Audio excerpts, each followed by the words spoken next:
Hello friends, welcome to the lecture of functional analysis. In the last lecture, we have seen the basic concepts which are required to understand the Hahn-Banach theorem. Also, we have seen the proof of Hahn-Banach theorem. The proof of Hahn-Banach lemma, which is quite lengthy but not difficult as well. In today's lecture, we are going to understand the Hahn-Banach theorem. Let me share my screen.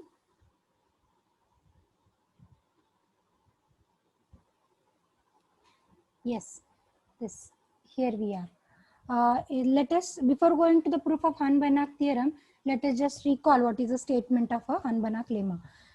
The statement says that if M is a linear subspace of a non-linear space N and F be a linear functional defined on the subspace M and X naught be an element not in M and M naught is a linear space spanned by M and X naught, then prove that a functional small f can be extended to a functional f naught on capital M naught such that norm of f is equals to norm of f naught.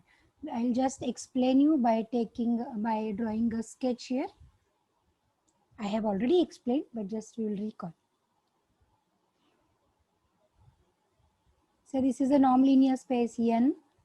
This be a linear subspace M. A functional f is defined on this space and x naught be an element not in M. Okay. Then we want to form a subspace spanned by M and x naught, and let us draw here by the dotted lines. Therefore, let this be M naught. No doubt M naught will be a subspace of N. Now, our aim in this lemma is to show that this functional f can be extended to a functional f naught defined on this space M naught, where norm values of both the functionals are same. Norm f is equals to norm of f naught. This is what Hahn-Banach lemma says. Okay, come to the proof of Hahn-Banach theorem. The change in this Hahn-Banach theorem is simply here we have extended the functional f from a linear subspace M to M naught. In the main theorem, we are going to extend this functional f to the whole space N. Okay, let me write the statement of the lemma, statement of the Hahn-Banach theorem first. Let capital M be a linear subspace, capital M be a linear subspace of a normed linear space N, of a normed linear space N, and small f be linear functional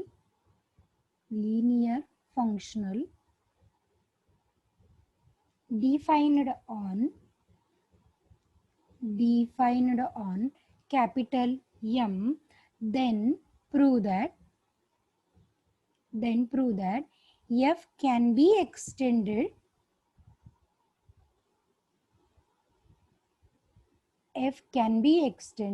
to a functional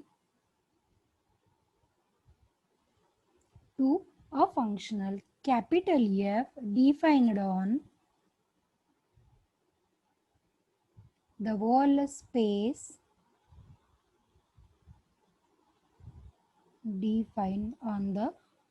space capital N such that norm F is equals to norm of capital F. Therefore, if we just observe the statements of both the theorem, Hahn-Banach lemma and theorem goes parallelly. Simply the change is Hahn-Banach theorem says that the functional can be extended to the whole space N. Therefore, in the proof of this theorem, we will just consider the two cases. In the first case, we will consider that the linear subspace M naught, which we have taken in the Hahn-Banach lemma, M naught, if it is equals to N, what will happen? If we just think of, if that M naught itself is the whole space, may I say the result will be obviously true, or the result follows by the lemma. Therefore, here we will write result follows by lemma. Nothing to prove now. Okay. Therefore, the interesting part is to prove in the case number 2, here we are going to consider m naught is not equals to n. Not equals to n, clearly it means that m naught is the subspace of n. Okay, this is what we want to prove in this lecture. Now, one may have a question. In order to prove this result, just use or just repeat the process of extensions which we have done in the lemma. But after repeating the process of extension, what is the guarantee that we will get the extension to the whole space n? Right? Let me show you with the help of a sketch. Okay, suppose this is our whole space n. Okay, initially let this be a subspace m. By the by the lemma, let me just take an element x naught not in m, right? Then just span the space by subspace m and x naught, then let it be m naught. Now according to the lemma, this functional f can be extended to f naught. Let us repeat it for one more time. Let me find out one element, say x1 not in m naught, and let us find out the space spanned by m naught and x1. Let us draw it by the dotted lines. Okay, and let me name the space by some m1. Okay, then by the lemma, this functional f naught can be extended to a functional f1, say, and just continue the process. Okay, but by continuing the process, what is the guarantee that the extensions, the final extension, there may be some infinite extensions as well, therefore the final extension will be equal to the whole space n. Therefore, as one cannot give the guarantee that the extensions will give us the whole space n, therefore we have to find out the another way to prove the result. Therefore, to prove the result, we are going to make use of the famous statement of Zorn's lemma. We have discussed this Zorn's lemma in the last lecture as well. Just recall the statement of Zorn's lemma. Zorn's lemma says that if X is a partially ordered set, let me write it as a poset. X is a partially ordered set in which every totally ordered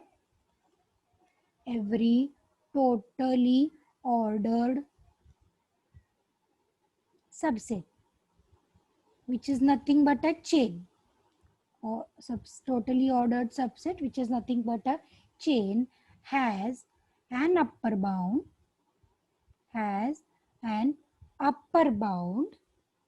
then X has maximal element. X has maximal element. Actually, one cannot give the guarantee of existence of maximal element in every set. For example, if I consider an open interval what 2, one cannot tell what is the maximal element, right? Because we are not knowing what is the element prior to 2.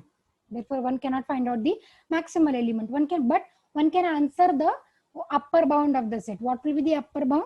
Upper bound will be 2 and all the elements after 2 will work as the upper bound. Therefore, this Zorn's lemma is playing an important role in set theory as well, which is giving us the existence of a maximal element. All the concepts which are used in the statement of Zorn's lemma, that is poset, chain, totally ordered subset, upper bound, maximal element, I have discussed this in the last lecture. If you still have some query related to the concepts, you just please watch the previous lecture.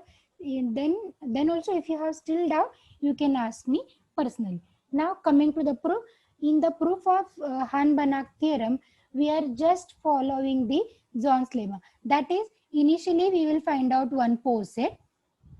In that poset, we will find out one totally ordered subset, that is a chain. We will show that the chain has an upper bound, and then according to this lemma, the poset, we must have a maximal element, and with the help of that maximal element, we will be able to reach out the whether the extension will lead to the whole space or not. Okay, therefore let us start with defining a set P. The set P is defined as an ordered pair M dash F dash, okay, where M dash is a subspace. M dash is a subspace containing M,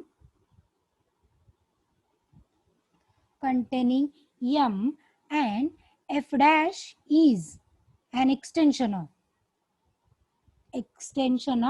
F, such that, what such that, norm F is equals to norm of F dash. Okay, therefore we are collecting all the ordered pairs in the set P of the type set M dash and a functional defined. Here it is a set M dash and F dash be the functional defined on M dash, and this functional is an extension of the functional F where norm values of both the functionals is same. Now we will define a relation less than or equals to, say we define less than or equals to relation on set P by what is the relation we will define? M dash F dash is less equal by M double dash F double dash, right? This is if and only if. What if and only if?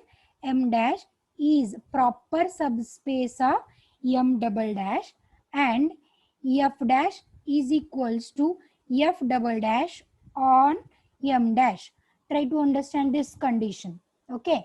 M dash F dash, this pair is less equal by M double dash F double dash if and only if M dash is proper subspace of M double dash and F dash is equal to F double dash on M dash. It simply means that F double dash is an extension of F dash defined on M dash. Okay. Now here we want to claim that this relation is a partial ordered relation.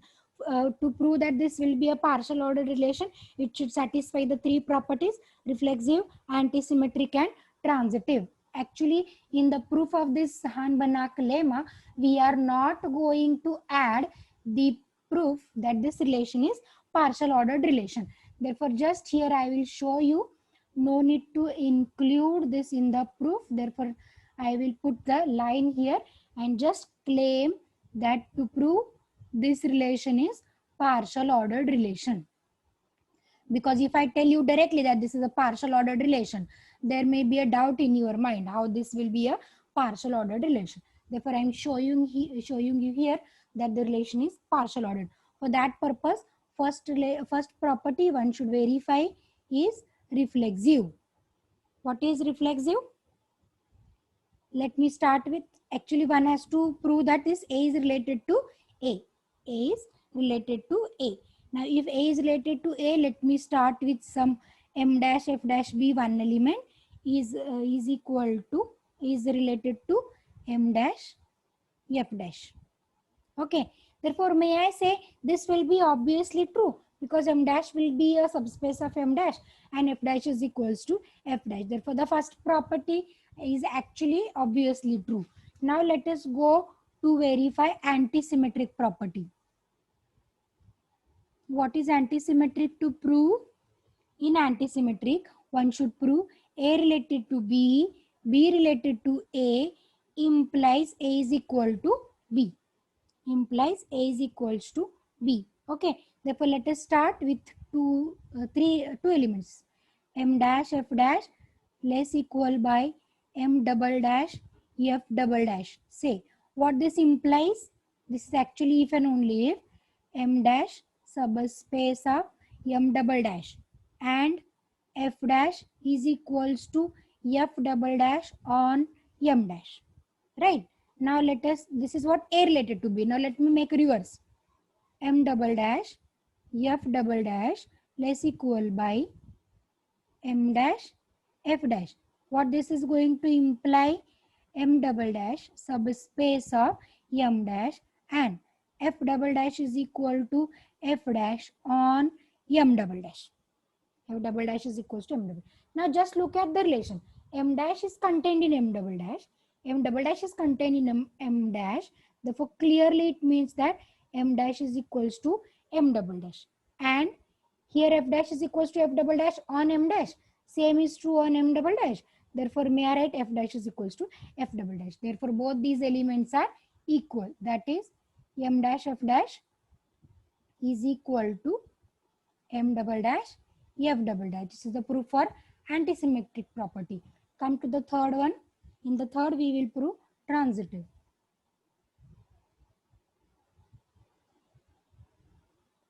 Okay, in transitive, A related to B related to C implies A related to C. Therefore, let us start by considering three elements.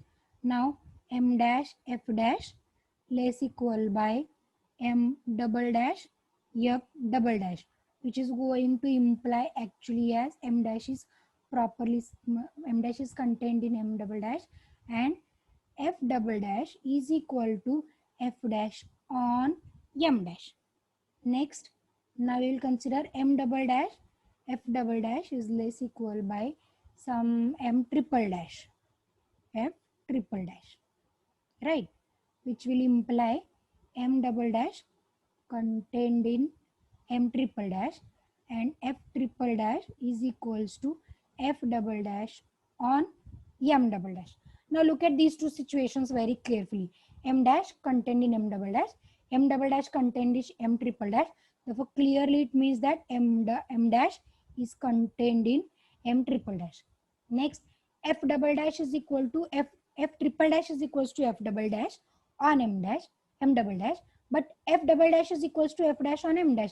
Therefore, may I say f triple dash is equal to f dash on m dash.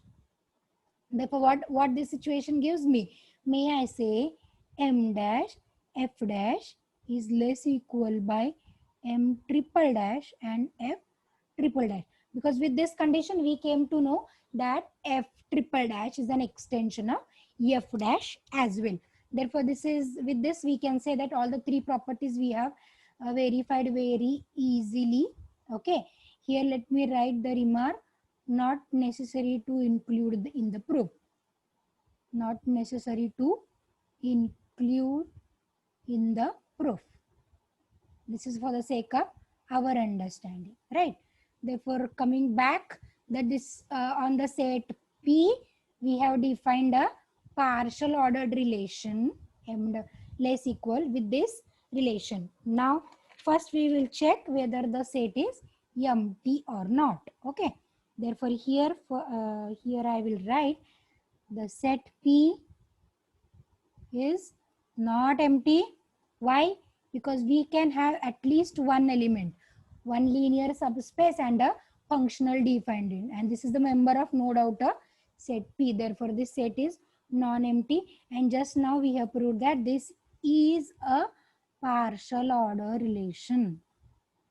This is partial order relation. Therefore, may I say this P is a partial ordered set.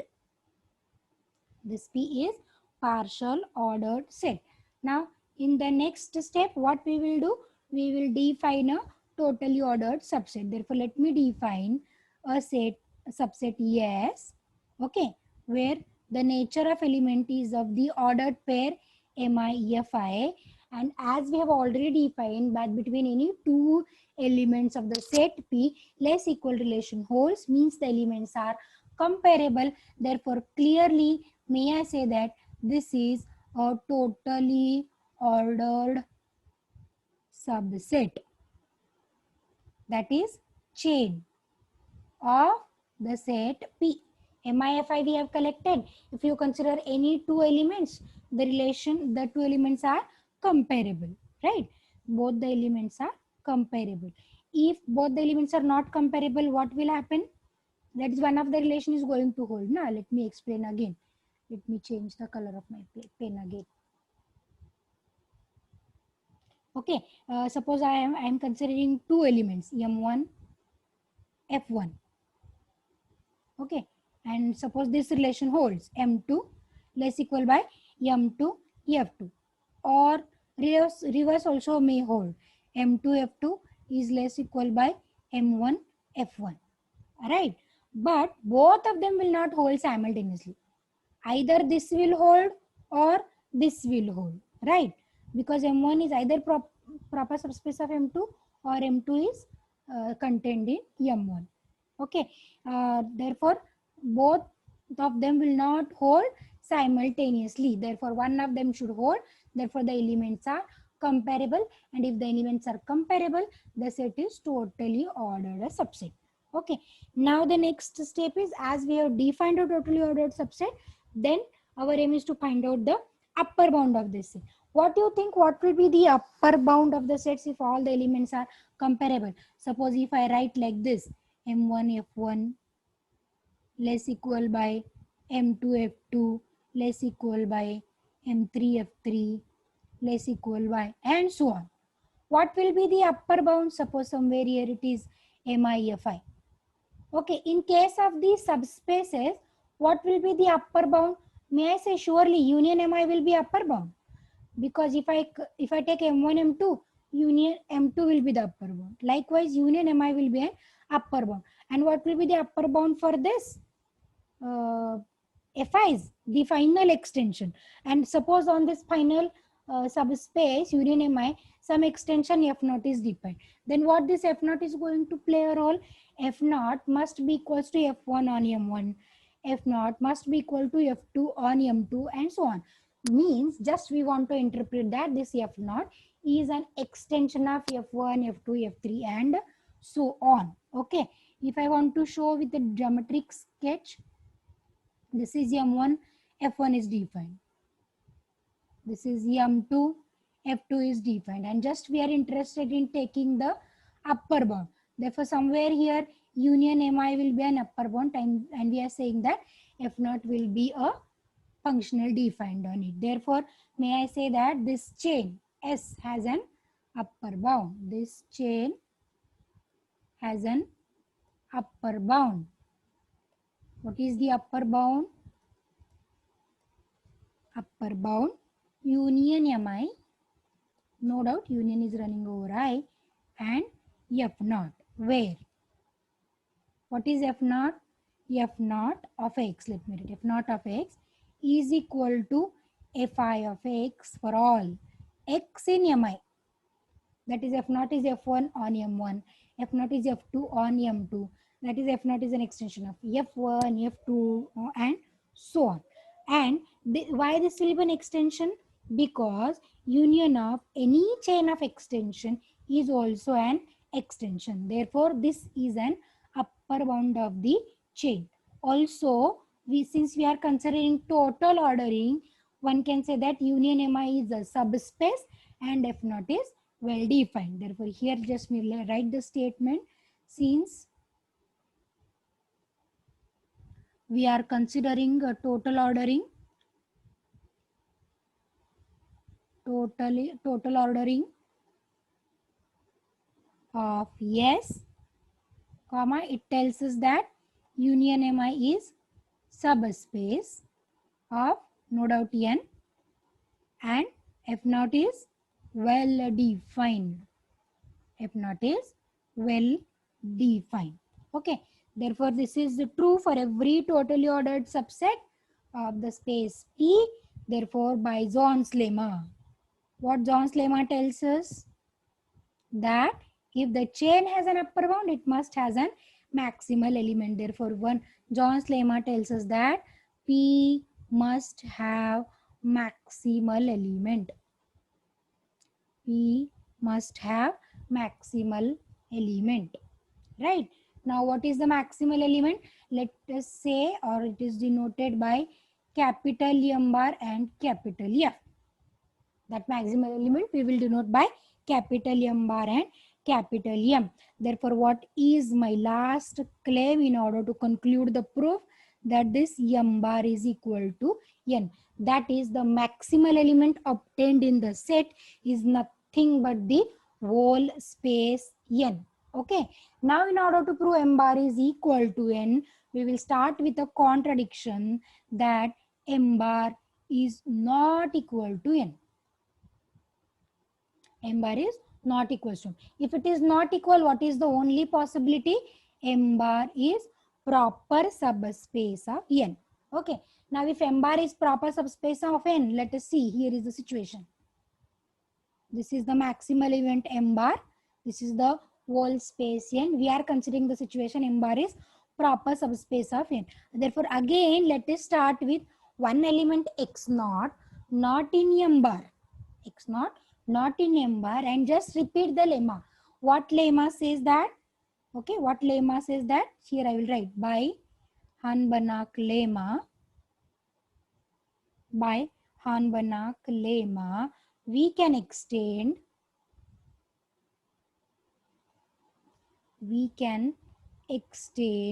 capital F in such a way that,